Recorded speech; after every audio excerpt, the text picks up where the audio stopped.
À travers cette vidéo, nous allons vous montrer comment faire l'entretien annuel de votre collaborateur. Vous allez pouvoir y accéder en vous connectant par vos identifiants d'entreprise. Pour ma part, je vais me connecter avec un exemple, Charles Leclerc, et je vais aller dans mon équipe. Dans mon équipe, je vais retrouver la partie performance. Et dans performance, nous allons pouvoir dérouler en fait le processus en dessous du salarié pour lequel le document a été généré. Donc ça commence par fixer les objectifs, en fait, qui est de valider vos objectifs qu'on a rentrés manuellement dans le système. Puis après, il y aura l'auto-évaluation du salarié. En parallèle, le manager pourra faire son évaluation. Et enfin, ils se rencontreront et auront un entretien. Et à la fin, les deux pourront faire l'entretien final. Donc là, pour ce faire, on va commencer par fixer les objectifs. En fait, c'est simplement revoir les objectifs, en ajouter ou en supprimer, et aussi de vérifier les différentes sections. Pour l'instant, vous ne pourrez faire aucune chose sur les sections, elles sont que en visualisation. Il va falloir pour l'instant soit enregistrer temporairement si vous voulez continuer votre travail, ou soumettre pour pouvoir avancer à l'étape suivante. Donc en tant que manager, vous allez pouvoir, vous, de votre côté, faire votre évaluation, pendant que de son côté, le collaborateur travaille sur son évaluation. Donc soit en cliquant sur le formulaire ou en cliquant ici. En tant que manager, je vais pouvoir faire l'évaluation et passer à travers les différentes sections. Donc là, je vais voir la partie objectif. Sur le point d'interrogation, je vais avoir les différentes notations qui expliquent les différentes notations et je vais pouvoir donc noter mes objectifs. Je vais pouvoir en mettre un commentaire s'il le faut.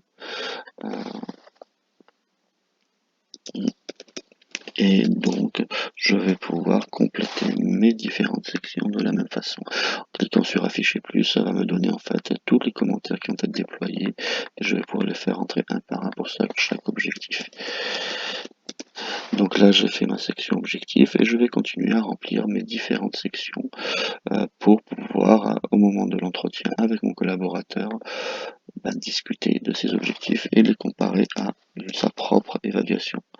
Donc là, je vais continuer, je vais mettre quelques notations sur les compétences, et ainsi de suite. Nous allons pouvoir évoluer à travers tout le document et compléter les différentes sections.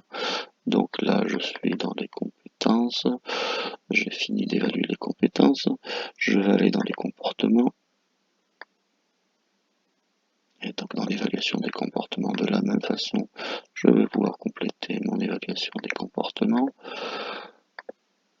et ainsi de suite. Donc en fait, ici, en étant dans un mode, on va dire, non soumis pour l'instant, je peux enregistrer et ne pas, pour l'instant, compléter toutes mes évaluations.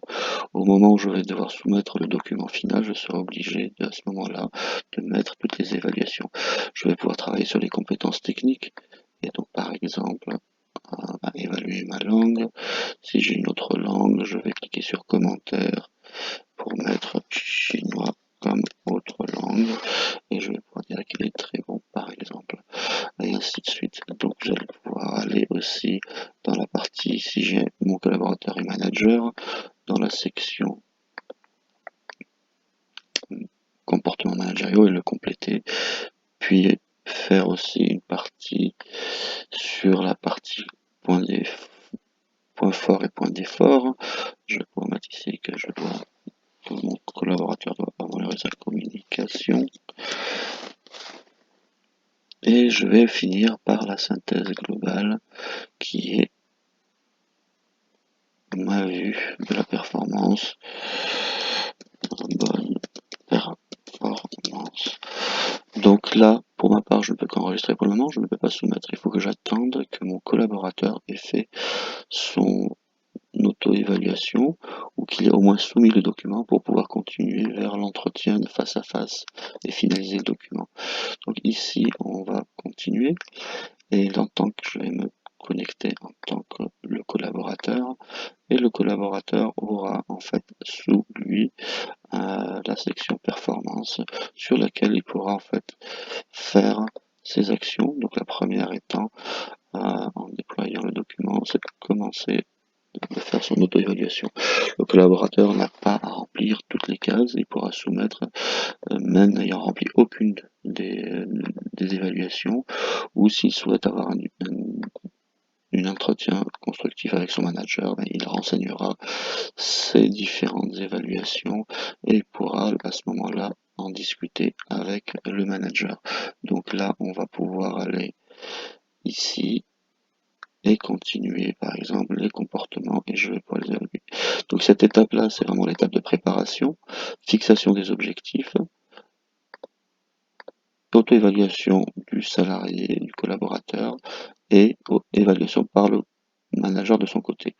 Et donc là, je vais finir mon étape et je vais en tant que collaborateur soumettre mon document. Donc là s'arrête en fait ce qu'on appelle l'étape de préparation